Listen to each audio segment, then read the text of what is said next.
Mesdames et Messieurs, en vos grades et qualités, c'est avec gravité que je me tiens aujourd'hui devant vous, au cœur de l'île Longue, cette cathédrale de notre souveraineté, symbole de l'engagement constant de notre pays pour la dissuasion nucléaire depuis maintenant plus de 65 ans. Dans quelques jours, le sous-marin nucléaire lanceur d'engins, le Téméraire, qui vous fait face, prendra la mer. Il disparaîtra dans une discrétion absolue et jouera pleinement depuis les profondeurs son rôle de gardien ultime de notre liberté d'action, de notre indépendance. Tout cela, nous le devons à l'engagement continu de mes prédécesseurs, de nos armées, depuis le premier essai nucléaire français en 1960, la première alerte opérationnelle des forces aériennes stratégiques en 1964, la première pierre posée ici même, à l'île Longue, en 1965, et encore la première patrouille du SNLE Le Redoutable en janvier 1972. Nous le devons aussi au savoir-faire de nos centres de recherche, de nos industriels, au professionnalisme et au dévouement des militaires et des civils qui servent, où qu'ils se trouvent, dans un atelier secret, au fond des mers ou dans le ciel, notre dissuasion nucléaire. J'en suis reconnaissant à chacun. Pour la dissuasion, notre nation a consenti un effort financier, scientifique et technologique constant, à tous égards exceptionnel et sans égal sur le continent. Déjà 3 générations de femmes et d'hommes se sont succédé pour œuvrer à l'édification, à la consolidation, à l'optimisation de ce qui constitue la pierre angulaire de notre stratégie de défense. À l'heure où vacillent les certitudes, où les adversaires s'enhardissent, où les alliances faceillent, la dissuasion est et doit demeurer un intangible français. En tant que président de la République, élu au suffrage universel direct, j'en suis le garant. Et je suis venu ici vous redire avec la plus grande force l'attachement de la nation, mon attachement, à la poursuite de cette mission fondamentale. Notre dissuasion est robuste et efficace. Tous ceux qui auraient l'audace de vouloir s'en prendre à la France savent le prix insoutenable qu'il y aurait pour eux à payer. Mais intangible ne veut pas dire inerte. En février 2020, il y a 6 ans déjà, fidèle à la tradition républicaine, j'avais exposé les fondements de notre doctrine nucléaire et de sa place dans le monde. Depuis lors, les choses ont changé. Les 6 années écoulées, pour la France et pour l'Europe, pèsent comme des décennies et les derniers mois comme des années. Nos concurrents ont évolué, nos partenaires aussi. Le monde se durcit et les dernières heures l'ont encore démontré. C'est donc avec beaucoup de gravité que je viens aujourd'hui annoncer à la nation une évolution à la hauteur de nos défis nationaux et européens. Nous devons renforcer notre dissuasion nucléaire face à la combinaison des menaces et nous devons penser notre stratégie de dissuasion dans la profondeur du continent européen, dans le plein respect de notre souveraineté, avec la mise en place progressive de ce que j'appellerais une dissuasion avancée. Oui, nous vivons actuellement, au plan géopolitique, une période de rupture, pleine de risques, et nos compatriotes en ont pleinement conscience. Cette période justifie un durcissement de notre modèle. La Russie mène à l'Ukraine voisine une guerre lente et cruelle qui constitue, comme l'a identifié notre revue nationale stratégique, un risque majeur pour notre Europe. Cette même Russie assume un révisionnisme, un impérialisme brutal et, déjà forte d'un arsenal nucléaire pléthorique, ne cesse de développer de nouvelles armes. Des missiles nucléaires hypersoniques, d'autres à propulsion nucléaire censés voler sans limite, des torpilles nucléaires et même un projet particulièrement dangereux pour l'humanité d'armes nucléaires envoyées dans l'espace. La Chine, de son côté, s'est engagée dans un rattrapage à marche forcée des États-Unis. Elle fabrique plus d'armes aujourd'hui que n'importe quel autre pays. Elle a exposé encore récemment les derniers perfectionnements de sa triade. Nul ne sait quelles seraient les ramifications, directes ou indirectes, nucléaires ou non, d'un conflit qui éclaterait en Extrême-Orient ou ailleurs. Elle ne saurait en tout état de cause être sans conséquences pour nous. La Chine, comme la Russie, développe des systèmes de plus en plus sophistiqués de protection de leur territoire. Une logique qu'épousent d'ailleurs les Américains aussi, avec leur projet de Golden Dome. En Asie, les arsenaux ou les forces stratégiques d'autres États possesseurs, comme l'Inde, le Pakistan et la Corée du Nord, sont en pleine expansion. Par ailleurs, nous ne pouvons plus considérer les menaces de manière isolée, car de nouveaux liens sont apparus entre elles. Quel est le prix du soutien massif de la Corée du Nord à la guerre d'agression que mène la Russie? Quelles sont les ramifications du traité d'alliance entre les deux pays? Que dire de la dépendance extrême dans laquelle la Russie s'est placée vis-à-vis de la Chine? De tout cela, nous devons tenir compte. À cela s'ajoute la guerre en cours au Proche et Moyen-Orient, qui porte et portera son lot d'instabilité et d'embrasement possible à nos frontières, avec un Iran aux capacités nucléaires et balistiques non encore détruites. Sur cela, je reviendrai dans les prochains jours. Quant à nos alliés américains, qui eux-mêmes modernisent leur arsenal, ils jouent depuis 1945 et continueront de jouer un rôle clé dans la défense de l'Europe. Nous leur en savons gré. Et au plan de la dissuasion, ils participent directement à notre protection avec la mission nucléaire de l'OTAN. Mais leur récente stratégie nationale de sécurité et de défense manifeste un réagencement des priorités américaines et une incitation forte à ce que l'Europe s'occupe plus directement de sa propre sécurité. Il nous faut entendre cette invitation à prendre davantage en main notre destin.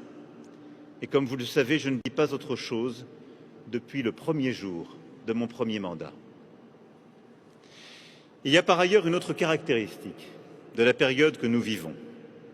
Dans l'atmosphère d'anomie actuelle, nous assistons à la fois à un renforcement du risque que les conflits franchissent le seuil nucléaire, mais aussi dans le même temps à une intensification de la conflictualité sous ce seuil. Et cela a des implications très directes pour nous. Le risque de franchissement est plus grand, d'abord parce que les conflits impliquant des puissances dotées, des États possesseurs ou proliférants s'accroissent.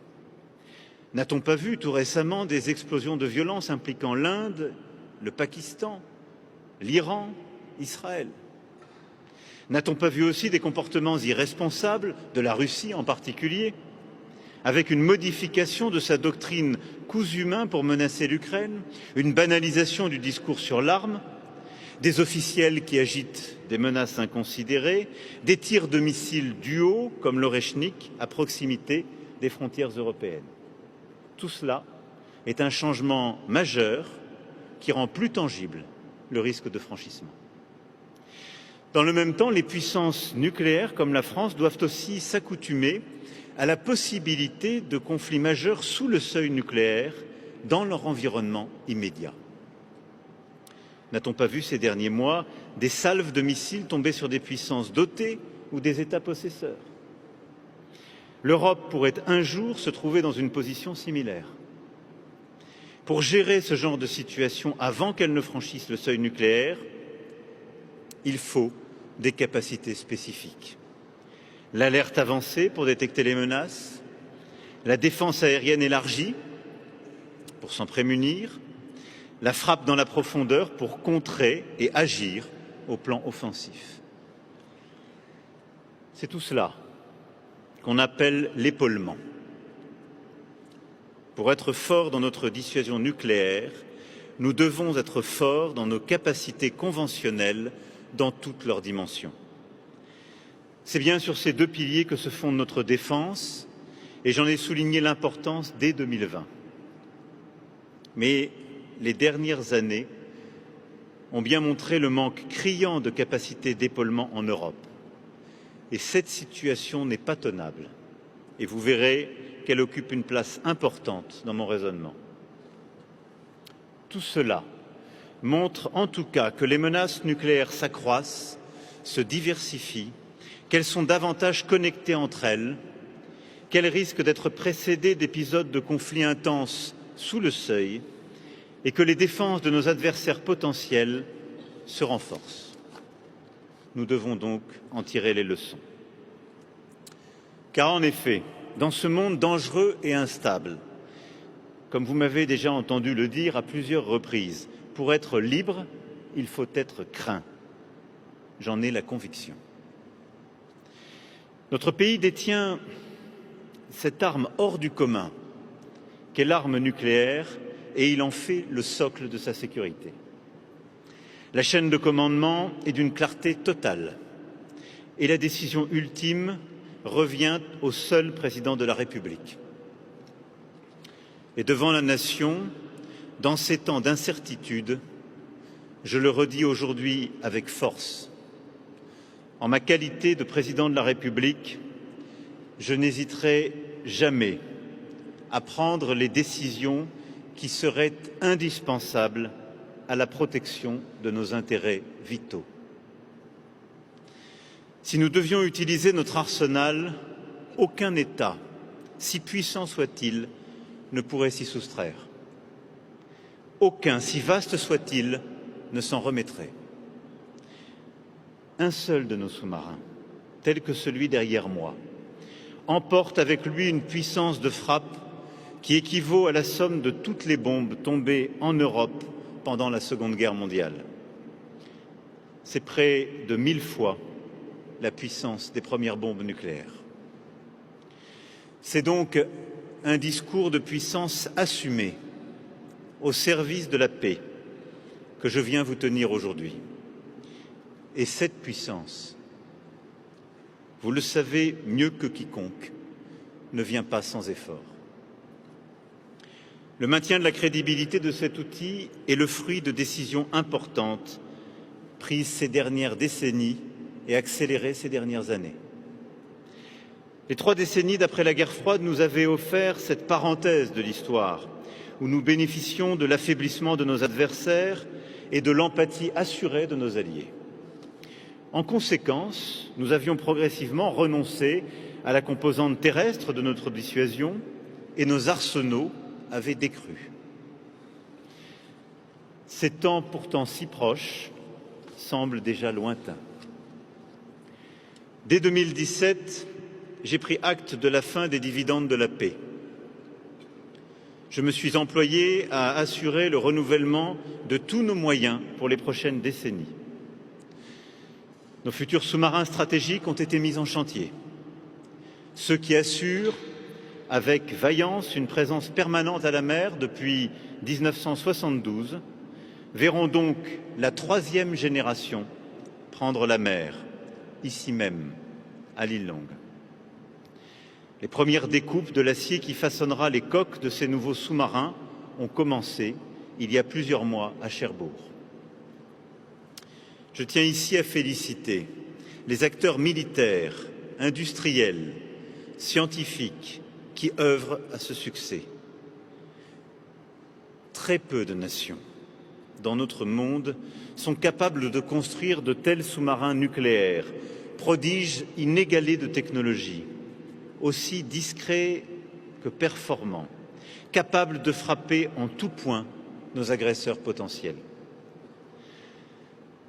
Dans la tradition qui préside au baptême de nos sous-marins, j'ai ainsi aujourd'hui l'insigne honneur de vous annoncer que le futur sous-marin nucléaire lanceur d'engins qui battra pavillon français se nommera l'Invincible et naviguera en 2036.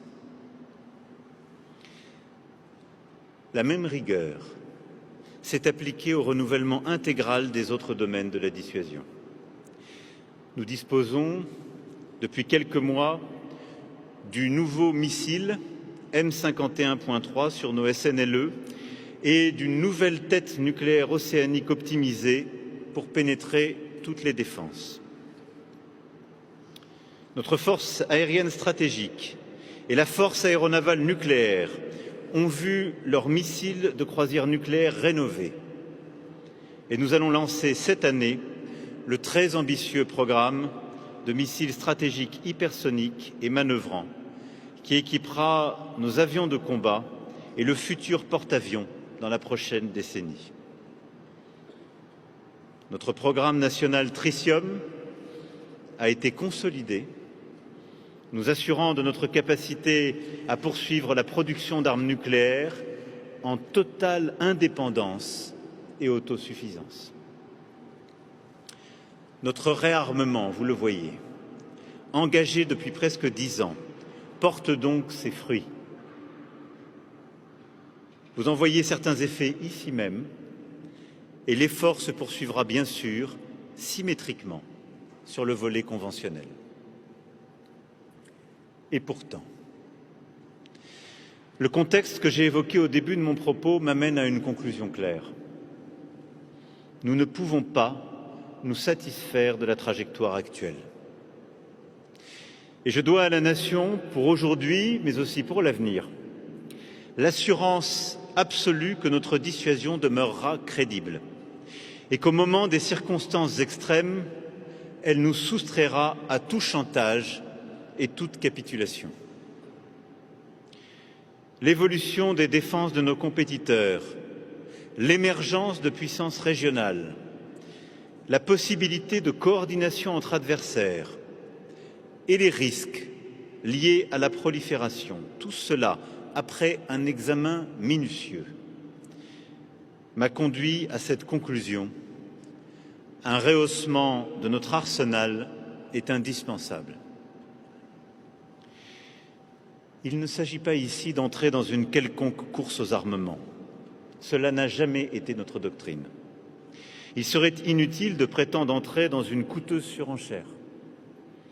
L'essentiel, comme je le disais, est que tout adversaire ou toute combinaison d'adversaires ne puisse entrevoir la possibilité d'une quelconque frappe à l'encontre de la France sans la certitude de se voir infliger des dommages dont il ne se relèverait pas. Il n'est point besoin de symétrie des arsenaux pour cela. Notre doctrine refuse donc l'idée de riposte nucléaire graduée. L'armement nucléaire français est stratégique et exclusivement stratégique, car il s'agit bien d'armes d'une toute autre nature que celles dont on pourrait user sur un champ de bataille. La France, depuis le président François Mitterrand, a ainsi abandonné tout concept d'emploi tactique des armes nucléaires. Et nous n'y reviendrons pas. Dans cette optique d'asymétrie assumée, la France a toujours envisagé pour son arsenal les seuils strictement cohérents avec l'efficacité opérationnelle de notre dissuasion. Ma responsabilité est d'assurer que notre dissuasion conserve et qu'elle conservera à l'avenir son pouvoir de destruction assuré dans l'environnement dangereux, mouvant et proliférant que je viens de rappeler. C'est pourquoi j'ai ordonné d'augmenter le nombre de têtes nucléaires de notre arsenal. Pour couper court à toute spéculation, nous ne communiquerons plus sur les chiffres de notre arsenal nucléaire, contrairement à ce qui avait pu être le cas par le passé. Pour être libre donc, il faut être craint. Et pour être craint, il faut être puissant. Cette augmentation de notre arsenal en témoigne. Mais pour être puissant, et c'est le deuxième temps de mon propos aujourd'hui, il faut être plus unis. Et c'est d'Europe que je vais vous parler à présent. Notre sécurité ne s'est jamais conçue dans les seules limites de notre territoire, au plan conventionnel comme au plan nucléaire. C'est un fait évident de la géographie qui est là et qu'on ne peut négocier. J'ajouterai d'ailleurs, aujourd'hui plus que jamais, l'indépendance ne peut être la solitude. Dans le domaine nucléaire, cela a été reconnu par tous mes prédécesseurs sans distinction. Mais aujourd'hui, les conditions sont désormais véritablement réunies pour en tirer les conséquences concrètes. Pour expliquer ce point, permettez-moi de m'attarder un instant sur un élément central de notre doctrine nucléaire, les intérêts vitaux de la nation. La dissuasion nucléaire française a vocation à dissuader tout État de s'en prendre à nos intérêts vitaux. Quels sont-ils? Nous ne les avons jamais énoncés précisément, à dessein. Nos lignes rouges ne sont pas lisibles. Elles ne sauraient l'être. À coup sûr, pourtant, nos intérêts, s'ils couvrent le territoire hexagonal et ultramarin, ne peuvent se confondre avec le seul tracé de nos frontières nationales. Peut-on envisager que la survie de nos partenaires les plus proches soit mise en jeu sans que cela affecte nos intérêts vitaux? Ou à l'inverse, qu'une menace extrême en Europe ne concerne que nous-mêmes? Pour ces raisons fondamentales, les présidents successifs ont évoqué la dimension européenne des intérêts vitaux de la France. En février 2020, j'avais réitéré l'offre de tous mes prédécesseurs, depuis le président François Mitterrand, d'un dialogue avec les pays européens qui seraient désireux d'approfondir avec nous cette dimension. J'avais même proposé d'associer ces pays à des exercices de notre dissuasion. 6 ans plus tard, nous sommes dans un autre univers stratégique. Nous devons passer à une toute autre étape et formuler pour notre époque ce dont le général de Gaulle avait déjà l'intuition. Je crois pouvoir affirmer que nos partenaires y sont prêts. Nous avons d'abord resserré, en juillet dernier, les liens avec le Royaume-Uni, partenaire majeur et puissance nucléaire indépendante avec laquelle nous reconnaissons depuis 1995 qu'il n'y a pas de situation engageant les intérêts vitaux de l'une sans que ceux de l'autre ne soient affectés.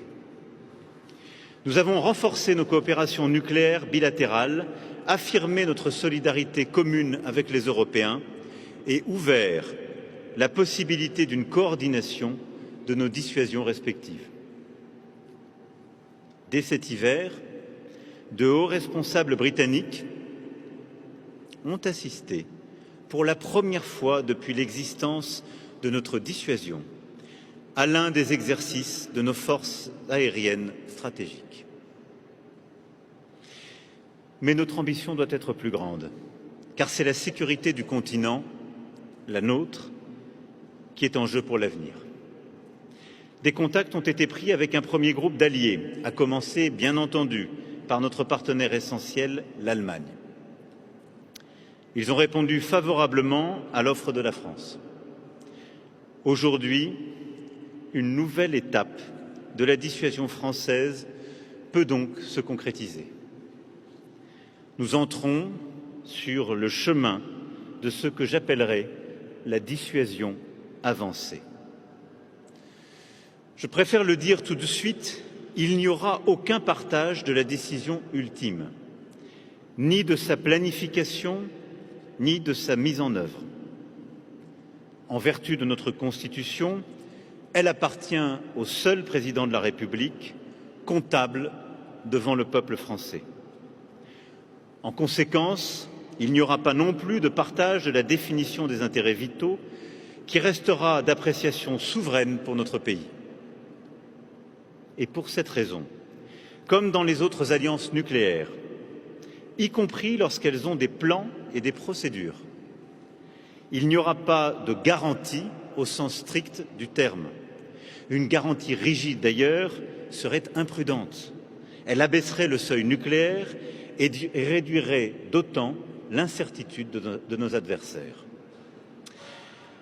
Avec la dissuasion avancée, notre doctrine conservera ses fondations originelles, son caractère strictement défensif, le refus de la bataille nucléaire, la rupture totale et assumée entre le conventionnel et le nucléaire. Il en va de même pour l'opportunité d'un avertissement nucléaire unique et non renouvelable. Il sera toujours décidé à la seule discrétion de la France pour signifier très concrètement que le conflit vient de changer de nature et que la France entend par ce moyen préserver une ultime chance de rétablir la dissuasion. La France assumera donc toujours seule, en intégrant à sa réflexion les intérêts de nos alliés, le franchissement délibéré du seuil nucléaire. La dissuasion avancée est une démarche progressive. Elle offre la possibilité pour les partenaires de participer aux exercices de la dissuasion, tout d'abord. Cela pourra impliquer également du signalement, y compris au-delà de nos frontières strictes, ou la participation conventionnelle de forces alliées à nos activités nucléaires. Elle pourra enfin prévoir le déploiement de circonstances, d'éléments de force stratégiques chez nos alliés. Et de la même façon que nos sous-marins stratégiques se diluent naturellement dans les océans, garantissant une capacité permanente de frappe, nos forces aériennes stratégiques pourront ainsi se disséminer dans la profondeur du continent européen. Cette dispersion sur le territoire européen, à la manière d'un archipel de forces, compliquera le calcul de nos adversaires et donnera à cette dissuasion avancée beaucoup de valeur pour nous. Elle renforcera notre défense en lui accordant du champ, elle lui offrira une profondeur stratégique nouvelle, cohérente des enjeux de sécurité en Europe. Sa valeur sera, je le crois, très forte aussi pour les partenaires qui entreront dans cette logique avec nous et dont le territoire gagnera un lien affirmé avec notre dissuasion. Il a été clair, dès le début, pour nous et pour nos partenaires, que cet effort viendrait en plus de la mission nucléaire de l'OTAN, à laquelle, je le rappelle, nous ne prenons pas part. La dissuasion avancée que nous proposons est un effort distinct qui a sa valeur propre et qui est parfaitement complémentaire de celui de l'OTAN au plan stratégique comme au plan technique. Le travail que nous avons entamé sur ce projet avec les Européens s'est fait en pleine transparence avec les États-Unis d'Amérique et en coordination étroite avec le Royaume-Uni. Que les alliés, qui nous ont témoigné leur confiance en travaillant intensément à ces futurs partenariats, dans le respect de nos obligations internationales et tout particulièrement du traité sur la non-prolifération des armes nucléaires, en soient ici aujourd'hui remerciés. L'Allemagne sera un partenaire clé de cet effort, naturellement, le plus ambitieux dans l'esprit du traité d'Aix-la-Chapelle. Les premières étapes de la coopération commenceront dès cette année et pourront inclure des visites de sites stratégiques et des exercices conjoints. Dès à présent, d'autres pays ont accepté ce dialogue. Et au-delà de nos partenaires et amis britanniques et allemands déjà évoqués, la Pologne, les Pays-Bas, la Belgique, la Grèce, la Suède et le Danemark s'y joindront. C'est une véritable convergence stratégique entre nos pays, de nature à donner une réelle profondeur à la défense de notre continent. Les discussions sont aussi ouvertes avec plusieurs autres pays, se poursuivront dans les semaines et les mois à venir. À l'image de ce que nous avons mis en place avec le Royaume-Uni, des organes d'échange au niveau politique vont être créés avec chacun de ces pays dès les prochains jours. Cela suppose un travail commun sur la menace et le renseignement, des moyens de communication spécifiques, une organisation, mais aussi une compréhension commune des ressorts de l'escalade et de comment y faire face, en particulier dans sa phase conventionnelle. C'est pourquoi aussi la démarche de la dissuasion avancée, de par sa nature, accroît notre protection et celle de nos partenaires. De la même manière que la France crée pour les adversaires de l'Europe de nouveaux dilemmes stratégiques à travers cette dissuasion avancée, nos partenaires contribuent en retour à la sécurité collective et donc à celle de la France. C'est la nature même de l'épaulement stratégique. L'expérience des dernières années montre bien qu'il y a au moins 3 domaines où notre Europe, si elle devait faire face à une escalade et la gérer sous le seuil nucléaire, bénéficierait de nouveaux moyens collectifs. L'alerte avancée, donc la capacité par une combinaison de satellites et de radars de détecter et de suivre les missiles qui pourraient nous viser.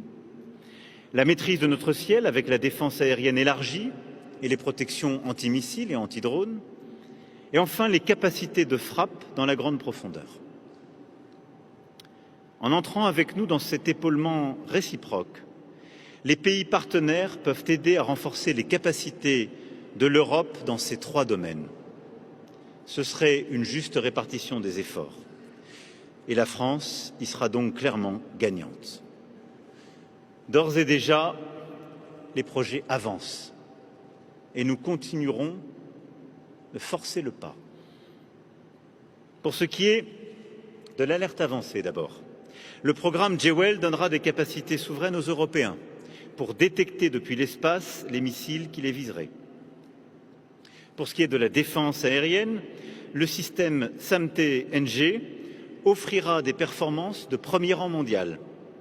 Déjà, le Danemark et l'Ukraine en ont annoncé l'acquisition. Pour ce qui est de la frappe dans la profondeur, l'Allemagne, le Royaume-Uni et la France, dans le cadre de notre initiative dite ELSA, vont travailler ensemble à des projets de missiles de très longue portée. Cela nous donnera de nouvelles options pour gérer conventionnellement l'escalade, à l'heure où les adversaires déploient technologies et armements nouveaux. À mesure que s'intensifiera le partenariat, d'autres projets, d'autres contributions verront le jour, dans un esprit de complémentarité et de souveraineté européenne. Voilà donc la nouvelle épaisseur que je souhaite donner à la défense de la France et la nouvelle cohésion qui en résulterait pour notre continent. Vous le mesurez, c'est une évolution majeure que j'ai souhaité donner à notre dissuasion.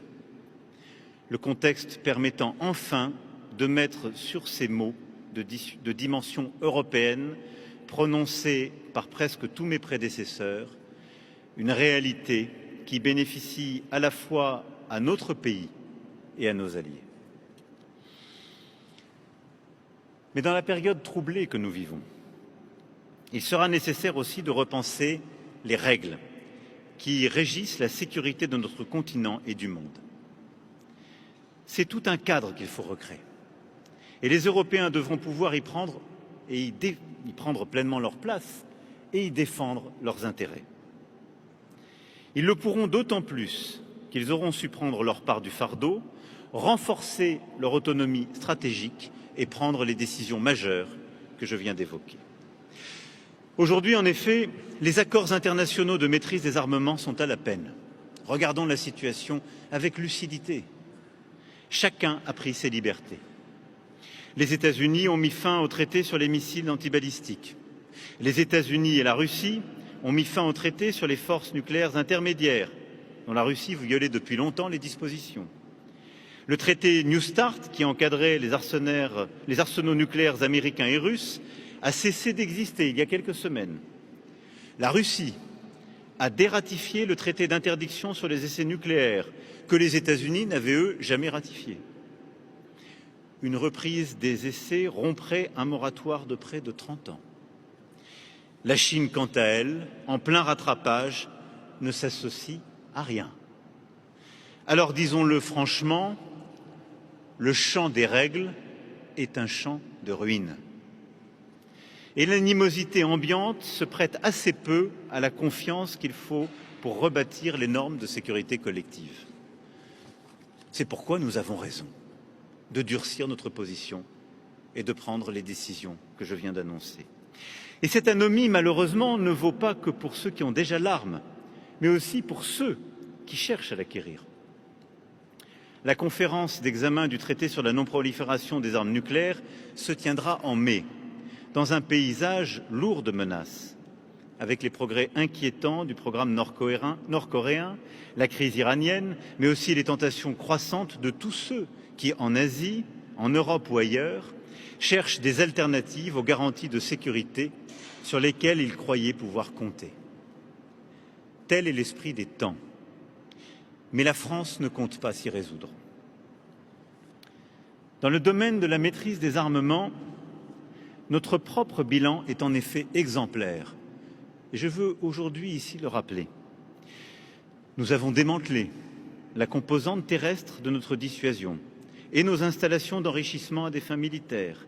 Nous avons cessé nos essais nucléaires, développé un système performant de simulation et toujours refusé toute course aux armements. La démarche de dissuasion avancée que nous proposons n'est pas escalatoire.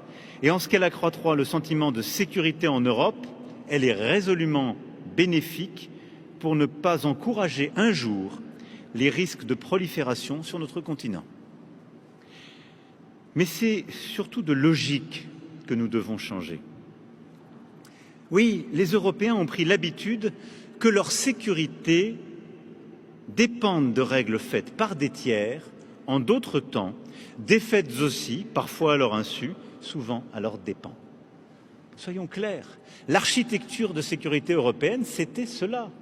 Des accords datant de la période de guerre froide, négociés par d'autres que nous, y compris quand ils nous concernaient, et qui ont été dénoncés par ceux-là même qui les avaient signés, sans aucune concertation, quand bien même ces derniers étaient nos alliés. Notre époque appelle une autre méthode. Nous devons reconstruire un corpus de règles, mais pour ce qui nous concerne, à partir de nos intérêts de sécurité et ceux de notre continent. Cela passera tout d'abord par un travail que les Européens doivent conduire sur la manière dont doit être organisée la stabilité de notre Europe. J'invite donc les partenaires à se joindre aux premiers travaux que nous avons entamés avec les Allemands et les Britanniques sur ce sujet. Les convergences organisées dans le cadre de la dissuasion avancée y aideront. Lorsque nos intérêts européens seront établis, il sera possible d'aller plus loin et d'ouvrir un cadre de négociation afin de contrôler certaines capacités conventionnelles et leur positionnement. Cette démarche est à préparer dès à présent par l'accroissement de notre indépendance européenne. Et elle doit viser demain à un nouveau cadre de sécurité sur tous ces sujets, en particulier entre Européens et Russes, à tout le moins, et au niveau international, en cherchant à impliquer les États-Unis d'Amérique et la Chine, y compris concernant les capacités nucléaires sur une base équitable. Mais ce que je souhaite plus que tout, vous l'aurez compris, c'est que les Européens reprennent le contrôle de leur propre destin. N'oublions pas, tout ceci étant dit, qu'au-delà de la comptabilité des arsenaux et des architectures de sécurité, il y a une dimension éthique à ce dont nous parlons. L'arme nucléaire a sa charge d'épouvante. Ces questions morales ne se résument pas aux lois d'airain de la stratégie, avec ses logiques désincarnées. Il n'est que juste qu'une telle arme continue de susciter une discussion de raison pour en limiter l'usage, l'encadrer et préserver l'objectif à terme d'un monde sans armes nucléaires. Cela doit rester notre horizon. Il n'est que juste aussi de militer avec persistance en faveur des usages pacifiques de l'énergie atomique. C'est tout l'esprit du TNP.